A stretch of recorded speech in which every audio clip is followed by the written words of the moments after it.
conselho agradou Faraó e todos os seus oficiais. Então Faraó perguntou aos seus oficiais: será que poderemos achar alguém melhor do que José? Um homem em quem está o quê? O Espírito de Deus. Vocês acharam? Sim. Depois Faraó disse a José, versículo 39: visto que Deus revelou tudo a você, não há ninguém tão ajuizado e sábio como você. Você será o administrador da minha casa, e todo o meu povo obedecerá à sua palavra. Somente no trono eu serei maior do que você. E Faraó disse mais a José: eis que eu o constituo autoridade sobre a terra do Egito. Então Faraó tirou o seu anel sinete da mão e o pôs no dedo de José. Mandou que o vestissem com roupas de linho fino e lhe pôs no pescoço um colar de ouro.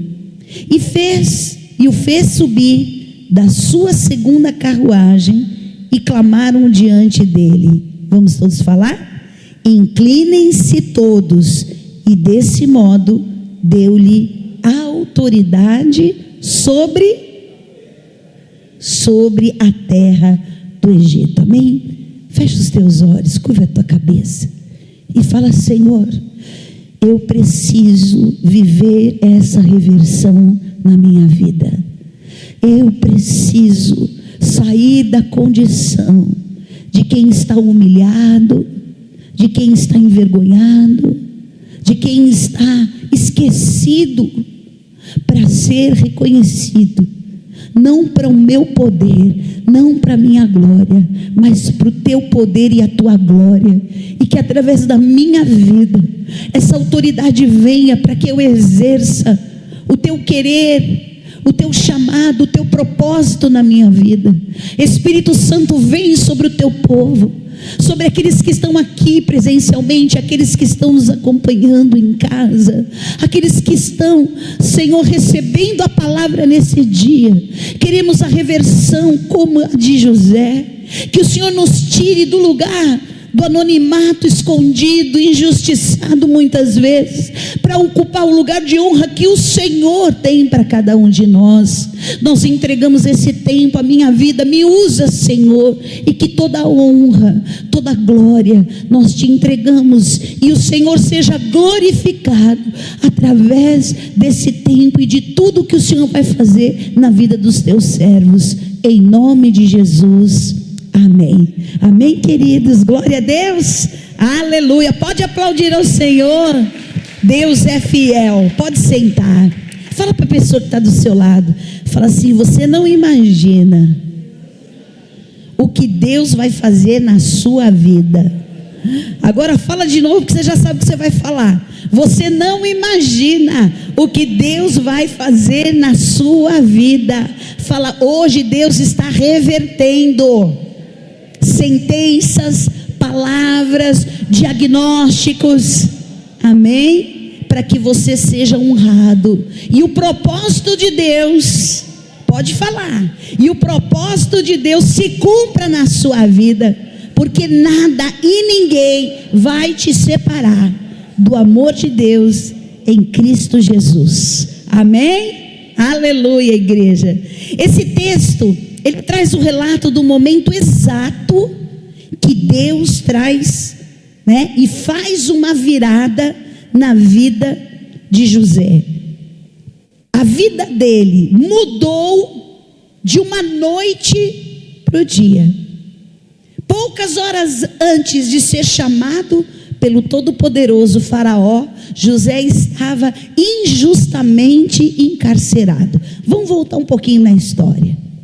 José, ele era o filho da mulher amada, O filho que Jacó escolheu para ser mulher, mas foi enganado pelo seu sogro, e ao invés de casar com Raquel, que era a mulher que ele amava, ele teve que casar primeiro com a Lia. Trabalhou 7 anos achando que ia ter uma mulher, e aí foi enganado. E aí trabalhou mais 7 anos para poder casar com a mulher dos seus sonhos. Jacó tinha fugido da sua casa porque ele tinha enganado o seu pai para receber a primogenitura. Ele era gêmeo de Esaú. Esaú era o primogênito, teria o direito da primogenitura, só que Deus falou que o menor ia governar o maior. Ele não soube esperar o tempo de Deus.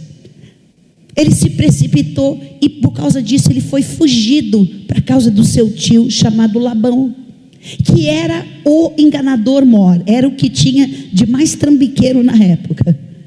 E chega lá, ele vai trabalhar com o seu tio, ele engana, porque trabalha 7 anos pelo amor de Raquel, e ele tem filhos com Lia, e ele tem filhos com concubina. Mas quando nasce José, Raquel era estéril, mas Deus tem misericórdia, porque era o amor da vida de Jacó. Deus abençoou, e desses filhos, cada um, teve a tribo, e José acabou tendo 2 tribos, porque não tem a tribo de José, ele recebeu a bênção, mas Manassés e Efraim se tornaram tribo, pela promessa, ele como o primogênito recebeu porção dobrada. Bom, vamos lá. José, ele é criado num ambiente hostil. Os seus irmãos tinham inveja dele, porque pensa, todo mundo conhecia a história de que Jacó amava Raquel. Lia era desprezada porque não tinha o amor de Jacó, mas ela teve filhos e Raquel não. E quando Raquel ela tem José, e depois ela tem Benjamim, no parto ela morre. É o momento em que José sai da terra de Labão e vai e volta para ter um encontro com Esaú, o seu irmão, depois de 20 anos.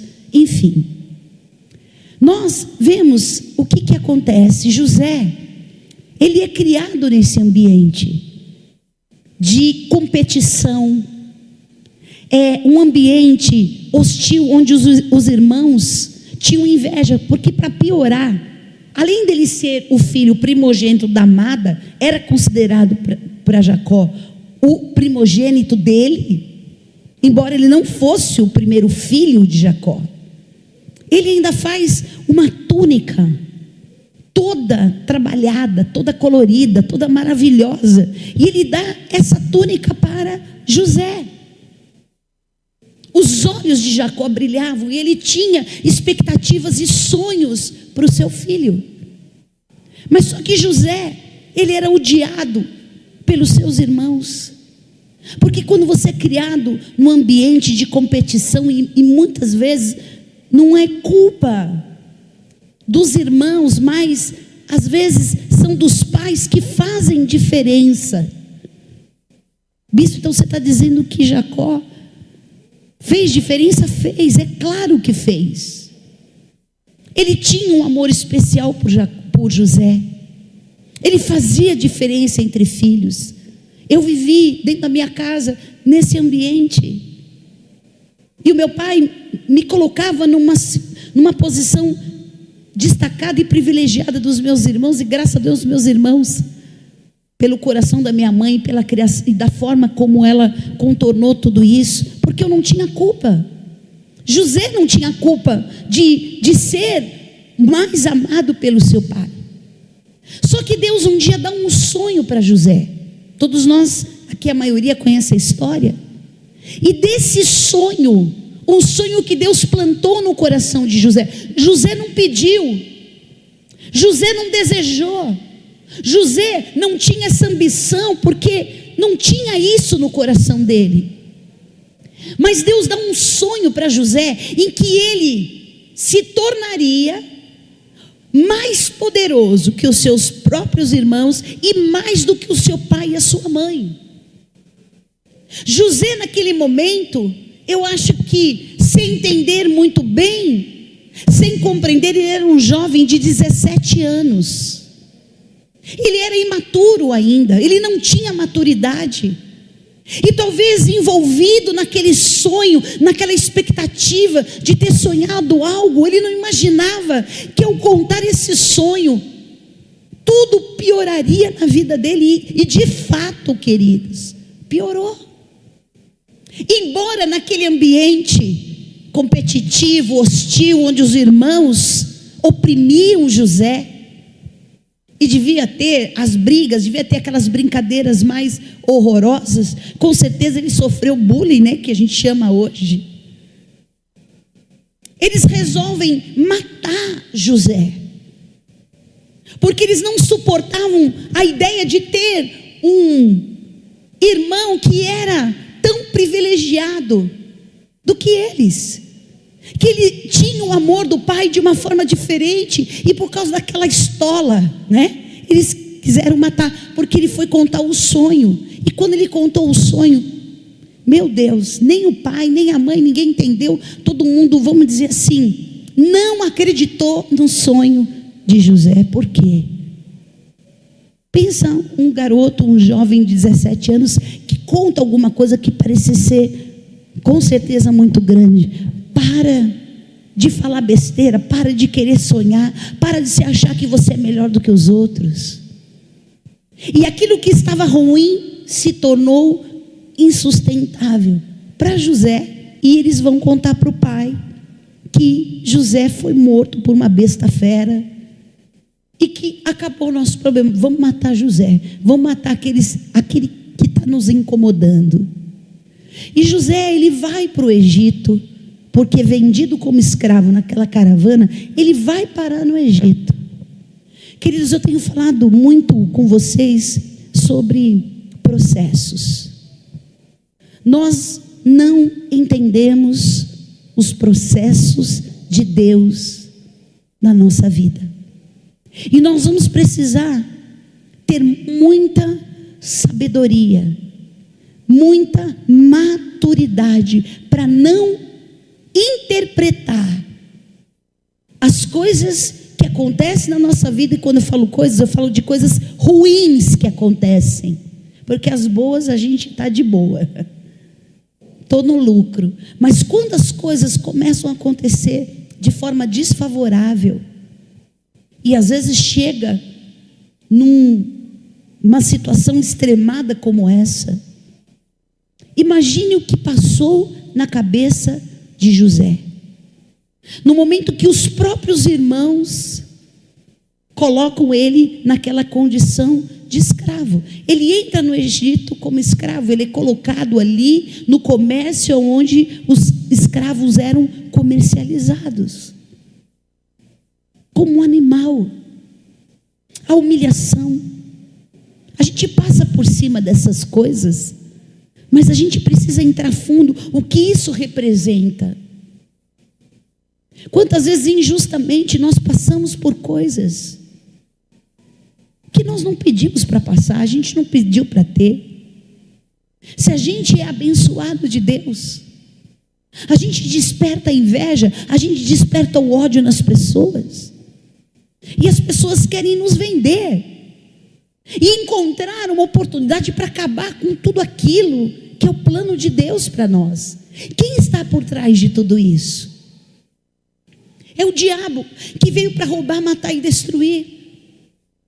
É o diabo que usa pessoas que não têm entendimento e discernimento espiritual, e elas são manipuladas como uma marionete para ser o quê? Instrumentos na mão do diabo, para fazer a vontade que o diabo quer. Mas só que dentro desse plano existe o quê? Uma permissão de Deus, porque quando o inimigo acha que está acabando com você, é o plano de Deus de te levar para você viver o sonho que Ele colocou no teu coração. Amém, igreja? Só que a gente está nesse plano humano, e a gente não entra no plano, na dimensão espiritual, para discernir e enxergar de cima para baixo. A gente vai se colocar na posição de humilhado, a gente vai se colocar na posição de vítima, a gente vai se colocar na posição de injustiçado, a gente vai se colocar na posição de traído, de abandonado. Deus me deu um sonho que eu seria alguém grande, que eu ia ter alguma coisa, mas cadê?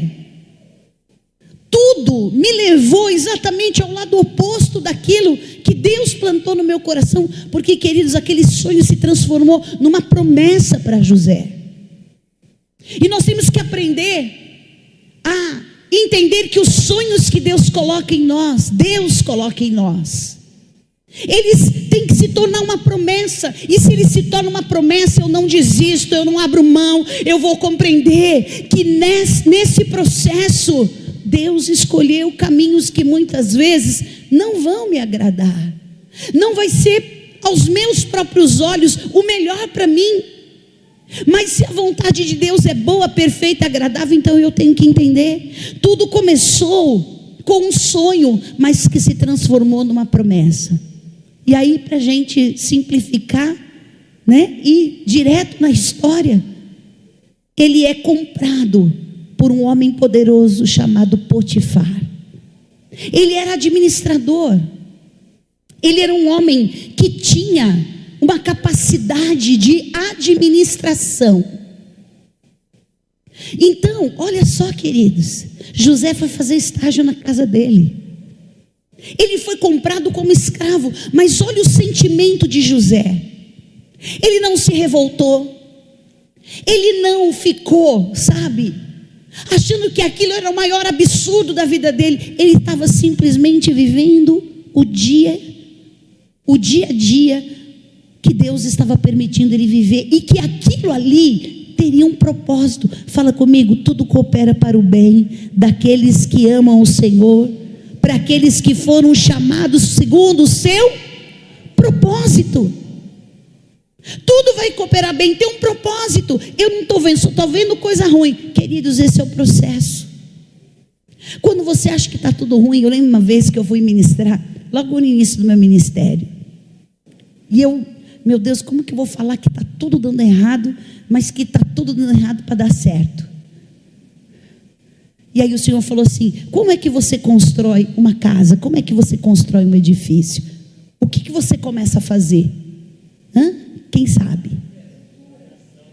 Você faz um buraco. Faz ou não faz? Você vai construir alguma coisa na sua vida, qual é a primeira coisa que tem que fazer? Um buraco. E é isso, queridos. Deus quer construir coisas na vida da gente. Isso faz parte do projeto, do plano de Deus. E este sonho para a gente crescer e chegar à estatura de varão perfeito, à estatura que Deus quer nos colocar, a primeira coisa que acontece é a gente afunda. Quem olha para você não está vendo você crescer, está vendo você afundar. Mas você precisa criar esse buraco para começar a construir o alicerce para essa construção. Só que a gente, na nossa ignorância, a gente acha que para começar a construir alguma coisa, a gente tem que começar a se dar bem. A gente precisa começar a ganhar dinheiro. A gente precisa começar a ser melhor do que os outros. Só que a palavra fala: você quer ser o primeiro? Então vai para o último da fila. Você quer ganhar alguma coisa? Então comece a aprender a perder. Porque quando você aprender a perder, você vai estar pronto para começar a ganhar. Queridos, isso é o princípio da palavra. Isso foi que Deus criou, isso foi estabelecido por Deus. As leis que movem, que gerem esse mundo, são leis diferentes das leis espirituais. Então, na nossa cabeça, para se dar bem, para ser o melhor, para ser maior, todo mundo que está à minha volta vai se humilhar e eu vou ser grande. Não, é você que vai ser humilhado primeiro. Você entendeu? Você entendeu, querida? Só que é difícil da gente assimilar isso, compreender isso, e a gente se revolta. E muitas pessoas não aprendem a passar pelo processo. Elas abrem mão, elas falam: não estou aguentando, não quero mais brincar disso. E a gente começa a se machucar. E Deus olha e fala: meu Deus, está entendendo tudo errado. Ele não está percebendo que eu estou começando a fazer uma obra na vida dele, mas não vai ser do jeito dele, vai ser do meu jeito, do jeito que eu estabeleci que espiritualmente vai. Aí ele foi trabalhar na casa de Potifar. E sabe o que aconteceu, queridos? Ele entendeu. E a primeira coisa que vem quando a gente, a nossa vida não segue o rumo natural, a primeira coisa que acontece com a gente é um desânimo. A gente fica desanimado. Não foi do jeito que eu planejei. Não foi do jeito que eu esperei. Não foi do jeito que eu achei que Deus ia fazer. A palavra em 2 Coríntios 4,16 diz assim: por isso não desanimamos. Pelo contrário, mesmo que o nosso homem exterior se corrompa, se desgaste, se deteriore, o nosso interior se renova a cada dia. Você vive na carne ou você vive no espírito? A gente vive na carne e vive no espírito. Só que quem vai comandar a nossa vida? Quem vai dirigir e governar a nossa vida? A nossa própria carne. A palavra, Paulo fala que nós precisamos o quê?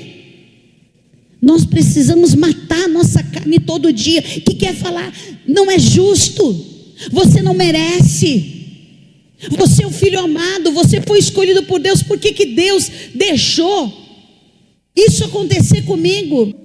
E aí ele coloca José para administrar. Olha que quando você aquieta o seu coração, espere em Deus, aprende a passar, e muitas vezes você é humilhado, você espera em Deus, e no tempo certo Deus te exalta, querido. Nós temos que passar pelo ciclo da humilhação.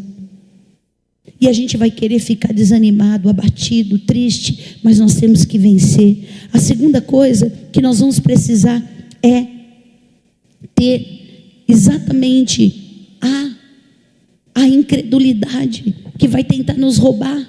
Eu tenho que crer no sonho que Deus colocou no meu coração. Existe uma promessa para eu viver. E se essa promessa, se esse sonho é de Deus, vai acontecer no dia, na hora e no tempo que Ele achar. Eu vou percorrer. Esse é o processo de Deus.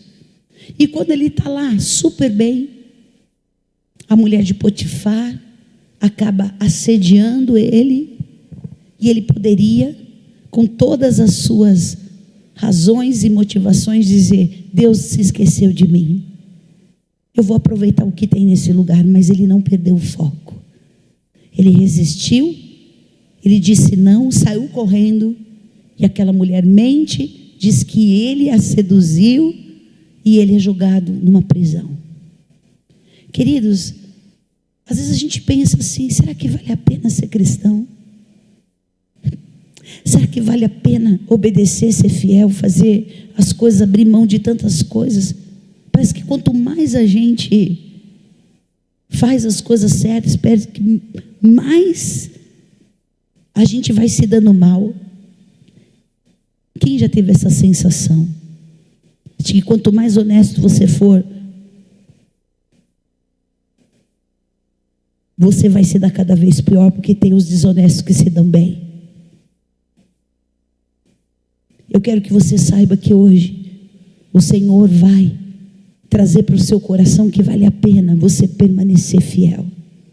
Existe um tempo que você vai pagar um preço, mas que a tua atitude vai te levar a viver um tempo maravilhoso, e Deus no seu tempo vai te exaltar. A incredulidade, Romanos 4,20, não duvidou por incredulidade da promessa de Deus, mas pela fé se fortaleceu, dando glória a Deus. O diabo, ele vai trabalhando para a gente começar a ficar endurecido, embrutecido, incrédulo, porque o tempo vai passando e parece que o sonho vai ficando cada vez mais distante, porque tudo vai te levar exatamente para uma direção oposta. Qual era o lugar que ele tinha imaginado viver o sonho? Do lado do pai dele, aonde ele tinha pensado que ele ia ser melhor, que ele ia ter uma condição e poder ajudar o pai, a família, e ser uma pessoa poderosa lá em Israel. Mas só que o plano de Deus para ele não era em Israel, era no Egito, para que uma promessa fosse cumprida para o povo de Israel, e ele seria o agente, porque quando o faraó teve aquele sonho, e haveriam 7 anos de grande prosperidade, e 7 anos de miséria, foi José, que teve de Deus a revelação, e ele interpretou o sonho de Faraó, e por causa de José a terra não foi destruída, o povo de Israel não foi destruído, porque o Egito tinha alimento, e ele pôde preservar o povo por causa do propósito, por causa do sonho e por causa da promessa. Você já imaginou que o que Deus quer realizar na sua vida vai mudar a história da tua casa, da tua família, dessa nação, querido? Você está muito quieto aí. Você já pensou que Deus pode ter um plano para você, ser o presidente desse país, ou de um outro país, ou de ocupar uma posição, talvez que não seja tão grande como essa que a gente está falando, mas é uma posição que vai interferir para que a tua família não seja destruída, roubada, porque Deus quer que você ocupe exatamente a posição que Ele te deu. Só que Satanás vai criando dentro de nós sentimentos para nos levar exatamente a enfrentar as oposições, porque esse é o terceiro ponto: desânimo, incredulidade e oposições. Aí você fala, é muito maior do que eu. Gênesis 37:11. Os irmãos tinham inveja dele, o pai, no entanto, guardou aquilo no coração. José, ele estava descredibilizado na sua casa. Ele não tinha, depois desse sonho, mais nada para fazer naquele lugar, porque se ele estava sendo humilhado, ele ia ser mais humilhado. Só que Deus falou assim: ó, eu vou tirar você daqui, meu filho, e eu vou fazer você viver o que eu tenho como promessa para a sua vida. E Deus muitas vezes, queridos, vai nos tirar da zona de conforto, vai nos tirar daquele lugar que a gente está acomodado. Está sofrendo, mas está acomodado. Está ruim, mas está acomodado. Não está legal, mas está acomodado. E é difícil para a gente, porque a gente tem uma natureza da gente criar raízes e de querer ficar exatamente, porque ter que sair dessa condição dá trabalho. Sair desse lugar é complicado, porque isso aqui que é ruim eu conheço. O outro lado lá é desconhecido, eu não sei o que tem. E Deus muitas vezes vai te levar para esse lugar onde a tua segurança vai ser o Senhor. O teu escape vai ser o Senhor. A tua garantia vai ser o Senhor. E José se apegou a isso. E ele passou 2 anos naquela cadeia. E naquela cadeia, ele resolveu que ele não ia ser o escravo, o coitado, o abandonado, o injustiçado. Ele resolveu que ele ia cumprir o tempo de Deus naquele lugar. E se Deus tinha colocado ele no pior lugar que ele poderia estar, mais do que ser jogado, ser escravo, ele estava no pior lugar. Ele falou: aqui eu vou viver também a bênção e a honra de Deus, e eu vou fazer desse lugar o melhor lugar possível para eu estar. E ele começou mais uma vez a entregar o seu melhor, fazer o seu melhor. Ele não abriu a sua boca para murmurar. E ele estava esperando o tempo de Deus manifestar o sonho. Ele aguardava que aquele sonho, a qualquer momento, Deus o chamaria.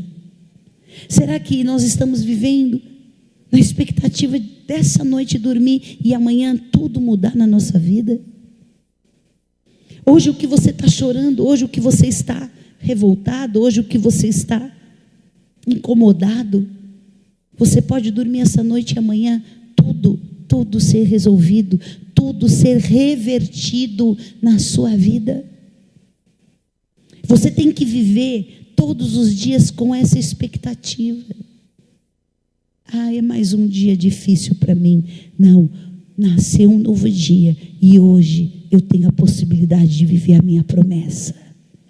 Hoje é um dia que a misericórdia do Senhor se renovou na minha vida, e o mal desse dia eu vou vencer, e hoje eu posso sair dessa condição e viver o sonho que Deus plantou no meu coração.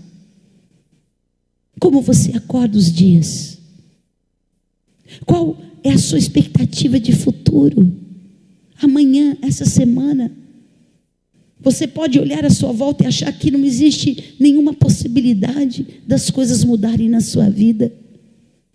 Mas você não vai se apegar àquilo que os teus olhos podem ver e enxergar, mas você vai andar na perspectiva daquilo que Deus colocou dentro do seu coração. E hoje o Senhor quer mudar esse sentimento no seu coração, te dizendo que hoje Ele pode reverter todas as coisas na sua vida, para você viver os sonhos de Deus, a promessa de Deus. Fique de pé, querido. Em nome de Jesus, eu quero declarar que José, a exemplo de Cristo, ele enfrentou oposições, invejosos, e que ele colocou o seu coração para confiar no Senhor. E hoje você vai colocar todas as situações que te impedem de viver os seus sonhos.